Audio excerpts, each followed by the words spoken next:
1812. Whilst the British were here, the Dutch were at Elmina. They used to attack each other. On one occasion, the Dutch came to attack the British, and during that attack, C.B. Whitehead, being army commander, lost his life.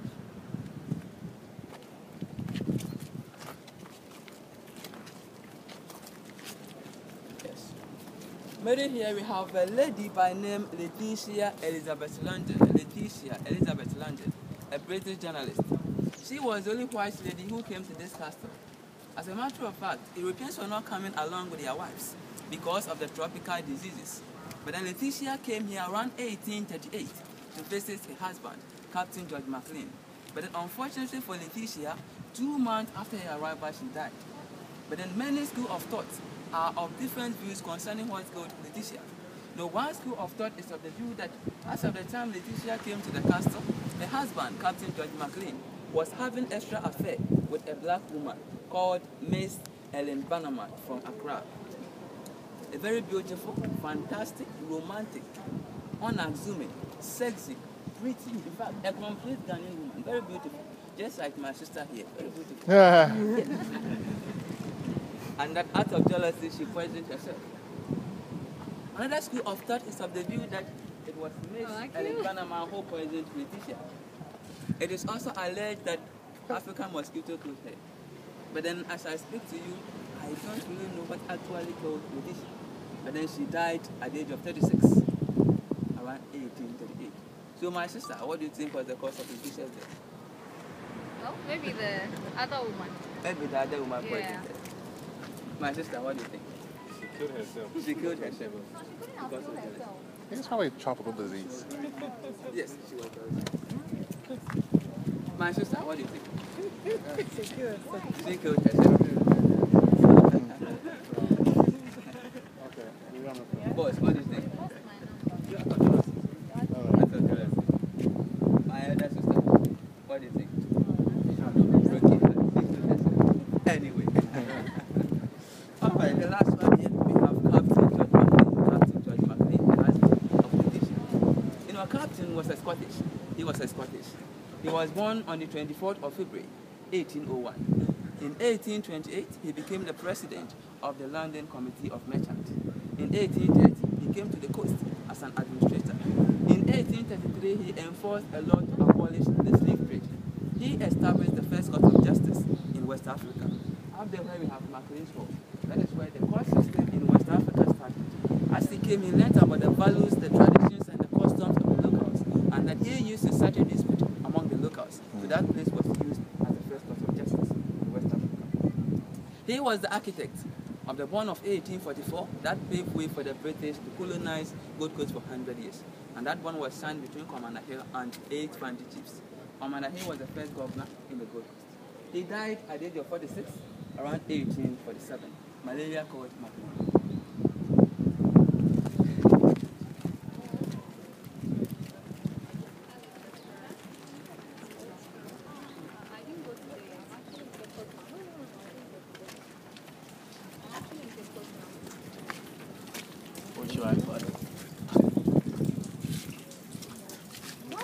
Cistern or reservoir. My wonderful guest, you and I know that water is life and that without water we can't survive. So this cistern was constructed for the captives. No, there wasn't any pipeline water in the country during those days. So it was harvested rainwater, harvested from the rooftop.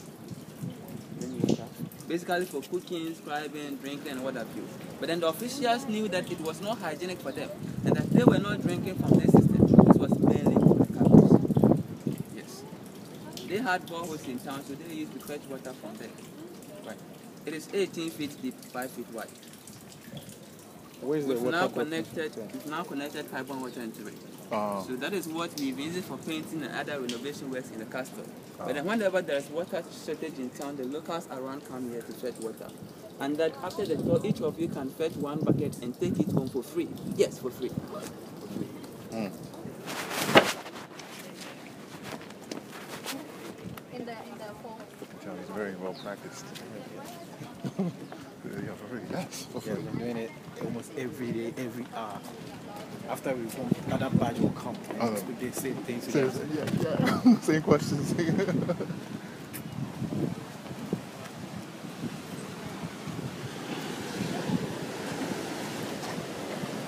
Right, my wonderful brothers and sisters, we are now on top of the tunnel. I indicated that the tunnel was sealed when the trade was abolished. We are on top of it. We shall look at part of it very soon. But over here we have cannons. We have cannon walls over there for defending the castle. Because of the nature of the land, because gold was in abundance over here, gold was the king of all metals, and that gold business was very competitive. So Europeans were always fighting among themselves. I indicated that the Portuguese were the first to come here. They were defeated by the Swedish. Swedish were defeated by the Danes. Danes were defeated by the Dutch. Dutch were defeated by the British. So the British used these ammunitions to defend the castle. As soon as they saw pirates, one of the balls was fitted in each of the cannons. Gunpowder was added. Fire was set over here, and it exploded. On paper, one could travel as far as 1,000 meters. I'm giving you 120 seconds, 120 seconds. Take as many pictures as you can, and let's continue with the tour. 120 seconds.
Don't come and worry me. Don't come and worry me in there. I beg you in the name of God.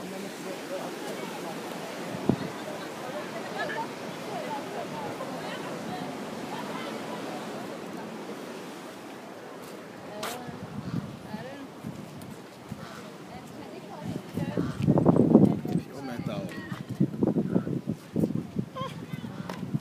If it hit you. Yeah. Wow.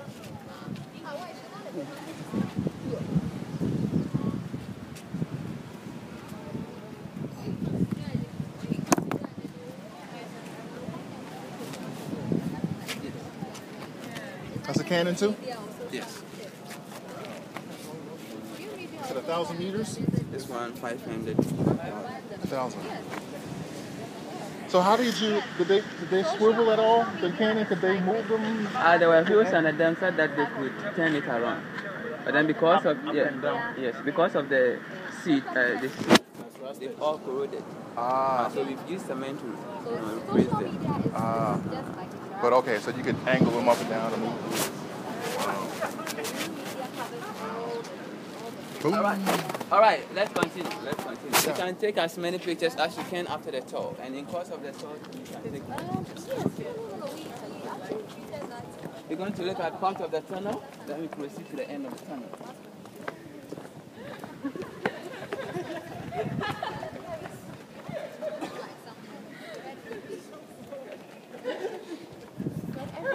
Right. This is part of the tunnel. Part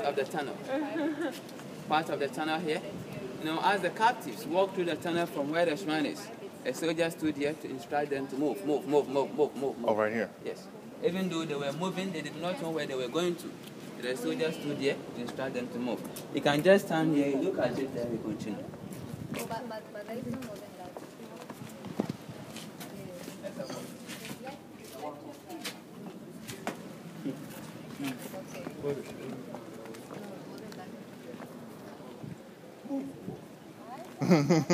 Faster.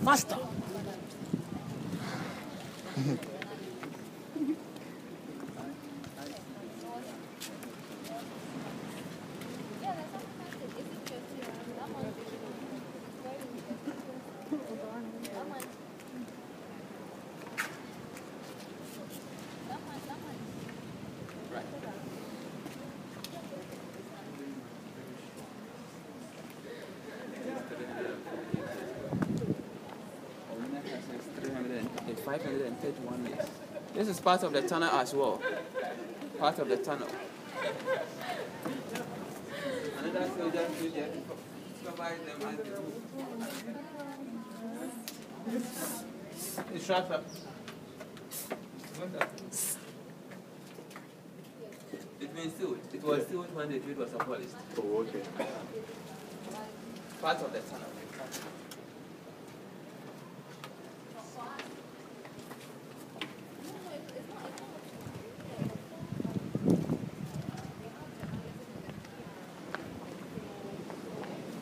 You ever been here before? No, it's my first time. Yeah, me too. It's kind of surreal.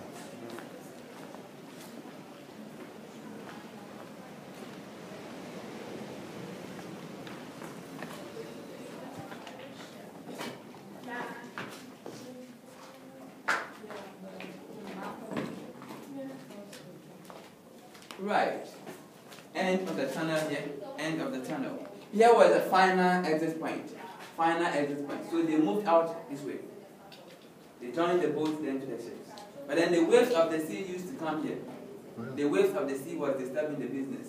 So the officials themselves slowed it and then created a new exit point down there. So they were no longer moving through this direction. They moved out this way. That went down. Very good. Right. Let's visit the female punishment cell. And from there we proceed to the female slave dungeon.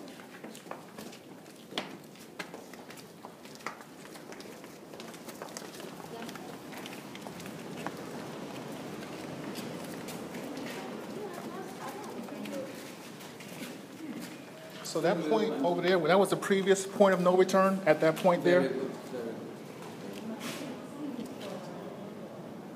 good. Female punishment cell. You know, according to Abraham Maslow's theory of needs, sex is a basic need or a physiological need, and that each adult has to satisfy his or her sexual desire. But because the Europeans did not come along with their wives, they depended on the female captives for sex. But those female captives who resisted European sex were kept over here. They locked them up. Food and water was given to them through the small hole there. They created a small hole here in order for them to defecate here and also to urinate here, to serve as deterrent to others. So that next time if they request for sex, they will give it up. Wow. So one may ask, how many people were kept over here at the time? It depends on the number of people who refused at the time. Let's move to the two most later.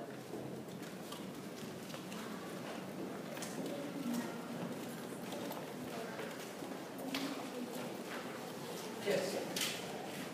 It's interesting to know that they had two separate dungeons for the female captives. Two separate dungeons for the female captives. One here, one this way. Please let's go this way.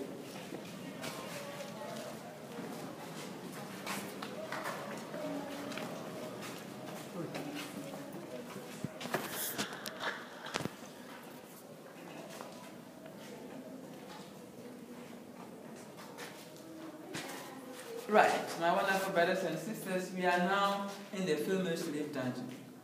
But then it will surprise you to know that on average, 150 female captives were here with children, 150 were there with children, because I indicated that stubborn children in society were sold into slavery. So those stubborn children were here with the female captives. They were equally here for a minimum period of 2 weeks, a maximum period of 3 months waiting for shipment. My wonderful sisters, are you with me? During those days, there wasn't any sanitary pad. No sanitary pad. Menstruation happened here. No toilet roll. After defecating, that was all. There was an entrance here. The officials stood here and selected some of the beautiful African women, like my wonderful sisters here, and forced them for sexual services. You know, some of them got pregnant, and those who got pregnant were taken to town for special treatment. Sources indicate that doctors and nurses were there to take care of them. But then as they gave them, their children were taken from them, they came back here to join their colleagues. The question is, what happened to the children? Now, you know, they gave birth to mulattoes and mulatresses that have caste mixed races. Europeans used them to start castle schools. So formal education in the country started from Cape Coast Castle and then Elmina Castle. Those children later on became educated and late in society. Some equally joined their parents in the plantations. to serve as supervisors. Those children were given European names such as Johnson, Smith, Ferguson, Thompson, Johnson, Davidson, and all the Simpsons. So you realize that these names are very common, especially in the coastal areas of Ghana. This is to tell us that we still have the descendants of the mulattoes and the mulattresses in the country. Source of light and ventilation. Let me go.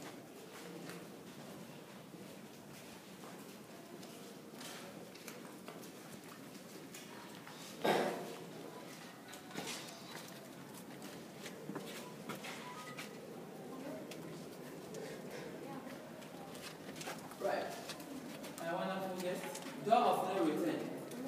It's interesting to know that the original door of no return was very short and narrow, so that one person could pass through at a time. But then later on, it was enlarged because this place became the seat of the governor.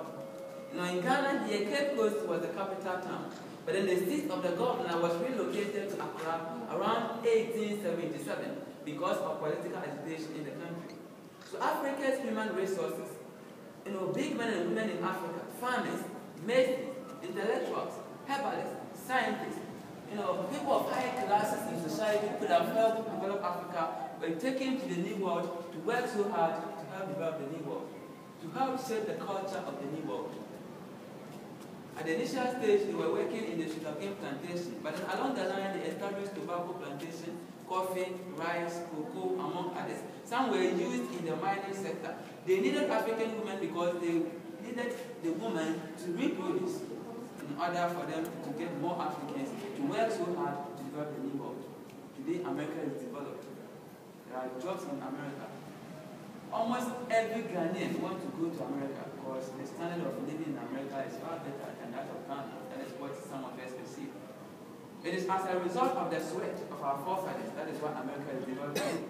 And so as individuals, we equally have to work so hard in order for generations yet to come to come and benefit from whatever we are doing today in the blessed for that. But then as our forefathers used the door of no return, they were not expected to come back to Africa. They lose their identity. The properties they had in Africa, they lose everything. Family members they had in Africa, they lose them. Beautiful African names such as John, Kojo, Kwame, Fifi, Amiama, Mamiesi, Ajele, Na, and what have they lose everything. We are using the same door of no return, but you are assured that we shall return.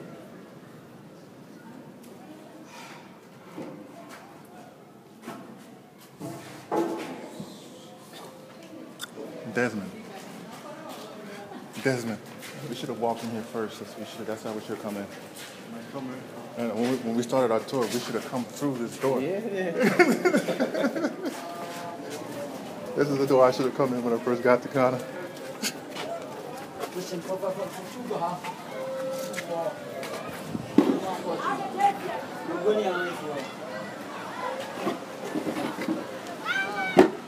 Right. I want to forget, as our forefathers used the door of no return, the officials used the staircase over here. As they were going, they used the same staircase as they were coming, the same staircase. So the same one?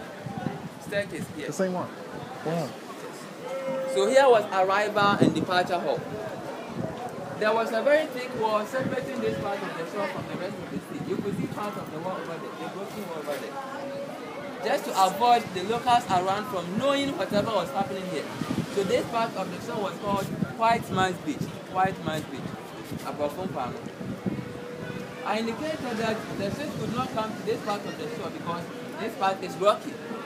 So they used smaller boats like these ones, convey them and then transfer them into the ships. The ships were about 600 meters away from here. They were packed like sardines. I hope you all know sardines. But when you go to the bookshop, how books are being packed, they were packed just like that. And as they died in their numbers. But then those who died in the ships were removed from the ships and were thrown into the sea for the fishes in the sea to eat them up. Those who were found sick and weak were removed from the ships and were thrown into the sea because they needed stronger men and women who could help to develop the new world. Those who were found pregnant were removed from the ships and were thrown into the sea because nobody was a pregnant woman. Sources indicate that some of them equally forced themselves out into the sea because they believed that if they died in Africa, their souls remain in Africa. They spent about a month to 3 before getting to their destination, depending on the direction of the wind, the weather, and also the destination. In 1998, Ghana celebrated the first Emancipation Day, Freedom Day, to commemorate the end of slave trade. The occasion was dubbed the Great Homecoming. During that celebration, 2 ex-slaves were exhumed from their graves and were brought back to the castle. They were exhumed from Jamaica and then New York. Madam Crystal from Jamaica, Samuel Carson from New York. Through airplane, their family members brought them to Topeka International Airport. They were accompanied by government officials. Through the land, they got to a community called Abanzi. Then through the ocean, they came back to the castle through the same door. Here in the castle, a ceremony was performed. After that ceremony, they were taken back to Asin Masu, where they took their last African bath for reburial. But then their homecoming is very symbolic. It is telling us that when we travel outside our homeland, we should not forget our homeland. We have to go back to our roots. So my sister, I hope after your activities in Ghana, you go back to wherever you came from. Beautiful. So door of no return has been reversed to door of return, just as you can see up there. So let's return now.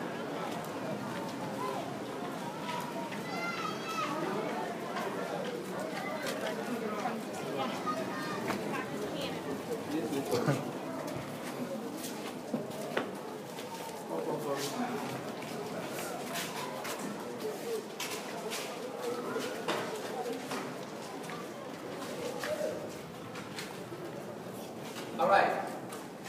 On behalf of the President of the Republic of Ghana, the National House of Chiefs, Regional House of Chiefs, the management of this institution, and on my own behalf, I welcome you back into the castle. So, Apollo.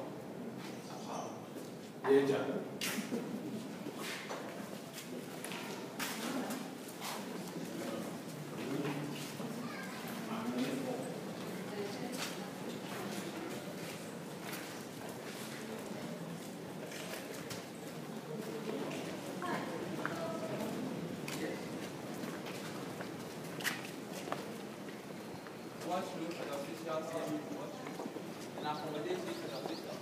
Second floor, in accommodation for the officials. Are we going to see any of those accommodations? The rooms down here were used as storerooms or warehouses where European goods, being gunpowder, schnapps, tobacco, and other commodities that were used for the exchange of the Africa's human resources were kept. Also, the gold, the ivory, and the spices that they bought were kept over here before shipment.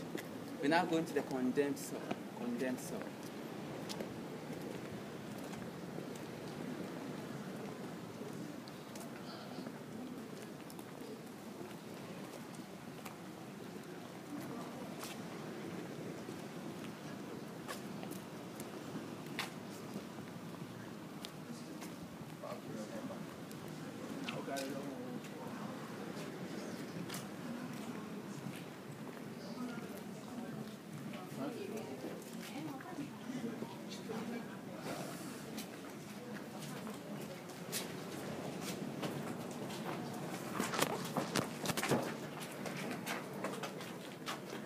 Right.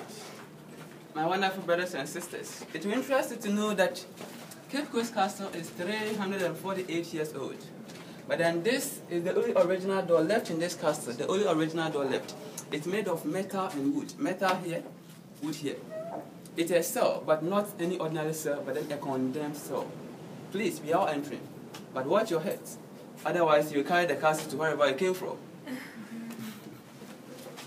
Thank you. Yeah.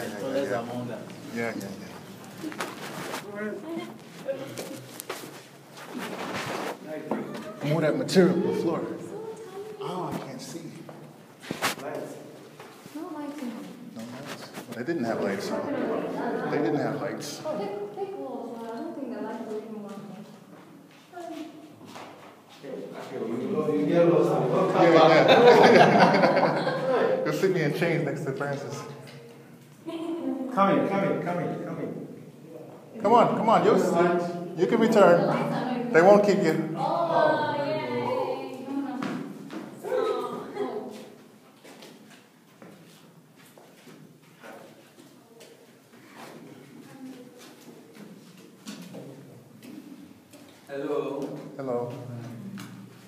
and wonderful guests, it is surprising to know that on average, 70 captives were here at the time.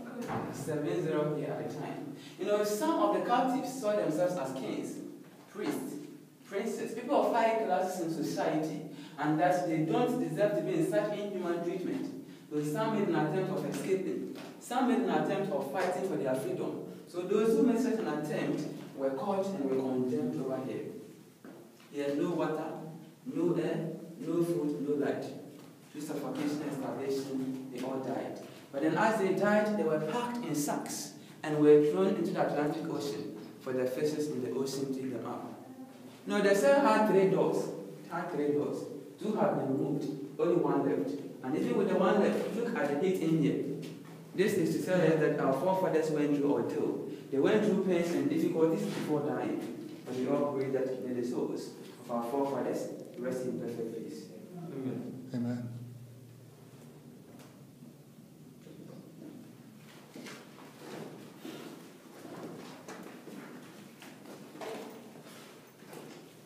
Please wash your head. I'm so much concerned about your head. Wow.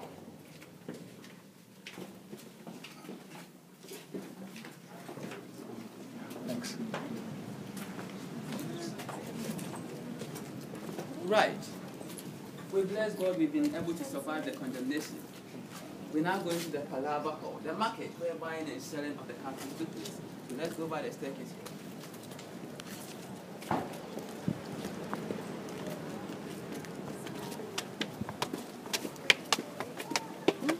Are you okay, Ethan? Yeah, just hungry and tired. Ah, hungry and tired.